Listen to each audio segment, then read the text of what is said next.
শহীদ ওসমান হাদির স্ত্রী ও একমাত্র সন্তানের দায়িত্ব সরকার গ্রহণ করবে। শহীদ শরীফ ওসমান হাদির অকাল মৃত্যুতে আগামী শনিবার একদিনের রাষ্ট্রীয় শোক ঘোষণা করছি। এই উপলক্ষে শনিবার দেশের সব সরকারি, আধা সরকারি, স্বায়ত্তশাসিত প্রতিষ্ঠান, শিক্ষা প্রতিষ্ঠান সহ সরকারি বেসরকারি ভবন এবং বিদেশে বাংলাদেশ মিশনগুলোতে জাতীয় পতাকা অর্ধনমিত থাকবে।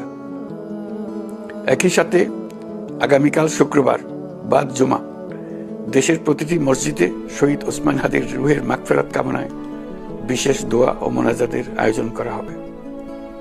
আপনারা তাতে শরীক হন। অন্যান্য ধর্মের উপাসনালয়গুলোতেও আয়োজন হবে বিশেষ প্রার্থনার। আমি বিশেষ কৃতজ্ঞতা জানাই সিঙ্গাপুর সরকারের প্রতি, যারা হাদির চিকিৎসা অত্যন্ত